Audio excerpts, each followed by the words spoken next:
జేఎన్పీ TV జనం TV ఇది జానపదుల TV. సమాచారాన్ని మీకు అందిస్తుంది జేఎన్పీ టీవీ తెలుగు ప్రేక్షకులకు నమస్కారం. ఈ వార్తలు చదువుతున్నది లింగయ్య. ఖమ్మం జిల్లాలోని బోధానబోర్డులో ఏర్పాటు చేసిన నవోదయ వినోబ కాలనీలో 600 ఇళ్లకు ఎలాంటి నోటీసు లేకుండా హైడ్రా కూల్చివేసిందని కాలనీ వాసులు ఆవేదన వ్యక్తం చేశారు. గత 8 సంవత్సరాల నివాసం ఉంటున్న వారికి నోటీసులు ఇవ్వకుండా కూల్చడం బాధాకరమని వారు అన్నారు. 3 మంత్రులున్న జిల్లాలో ఇలాంటి సంఘటన చోటు చేసుకోవడం చాలా బాధాకరమని వారు ఆవేదన వ్యక్తం చేశారు. సార్ ఇక్కడ బిక్కు బిక్కున బతుకుతాను, ఎందుకు బతుకుతాను అంటే ఎప్పుడొచ్చి ఏం చేస్తారో, ఎప్పుడొచ్చి ఖాళీ చేస్తామని మధ్య అల్జాలు లేపారు. మొత్తం ఏం చేశారు, కోల కొడదాం అని అల్జాడ లేపారు మొత్తం. ప్రభుత్వం నేను ఏం కోరుకుంటానంటే మనిషికి కావాల్సింది ఏంటి, ఇక్కడ కొన్ని వసతులు నీళ్ళు, కరెంటు, రోడ్లు వాళ్ళు దయదలిచి ప్రభుత్వం దలిచుంటే పేదవాళ్ళకి ఒక క్వార్టర్స్ కట్టిస్తున్నారుగా.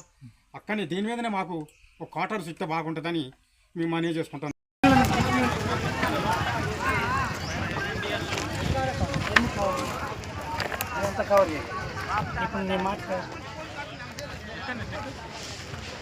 ఈరోజు ఖమ్మం కలెక్టరేట్కి కూతవేటు దూరంలో భూదాన యజ్ఞ బోర్డు వారు ఇచ్చినటువంటి నవోదయ వినోబ కాలనీ 62 ఎకరాల భూదాన భూమిని ప్రభుత్వం వారు నిర్దాక్షిణ్యంగా కూల్చివేయటం జరుగుతుంది. మరి ఇక్కడ 600 కుటుంబాలు ఇక్కడ నివాసం ఉంటూ ఉన్నాయి. ఈ 600 కుటుంబాలు నివాసం ఉంటున్నటువంటి ఇళ్లను కూడా మరి నిర్దాక్ష్యంగా పోలీసు వారు, రెవెన్యూ వారు, ప్రభుత్వ అధికారులందరూ కూడా నిలబడి మరి పూర్తిగా కూల్చివేయటం జరుగుతుంది. మేమందరం కూడా 8 సంవత్సరాల నుంచి ఇక్కడే నివాసం ఉంటూ ఉన్నాము. 8 సంవత్సరాల నుంచి నివాసం ఉంటున్న మమ్మల్ని నిర్దాక్షిణ్యంగా బయటికి పంపించి ఏ నోటీసు లేకుండా ఏది లేకుండా మమ్మల్ని అందరినీ కూడా ఇక్కడ ఇల్లు కూలగొట్టి ప్రభుత్వం వారు మమ్మల్ని బయటికి పంపించారు. మరి జిల్లాలో 3 మంత్రులు ఉన్నారు. 3 మంత్రులు ఉండి కూడా ఇంత దౌర్జన్యం జరుగుతుంటే ఏ ఒక్క మంత్రి కూడా ఆపినటువంటి సంఘటన లేదు. ఇట్లా చూస్తే కలెక్టర్ ఆఫీసు ఎంతో దూరం లేదు, 300 మీటర్లు, సుమారుగా 300 మీటర్ల కంటే ఎక్కువ దూరం లేదు. కలెక్టర్ గారు ఇక్కడే ఉన్నారు. మంత్రి క్యాంప్ ఆఫీస్ దగ్గరలోనే ఉంది.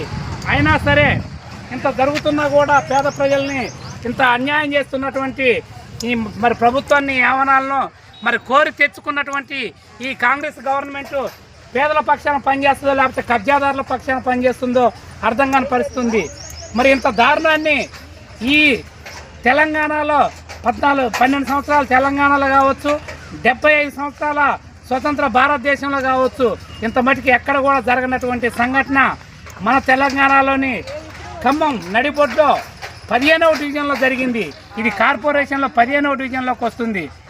ఇంత దారుణం ఎప్పుడు ఎక్కడ కూడా జరగనటువంటి సంఘటన ఖమ్మంలో మా నిర్వాసితులుగా మేమందరం కూడా ఎంతో బాధపడుతున్నాము. నా పేరు పోలూరు రాము, ఖమ్మం.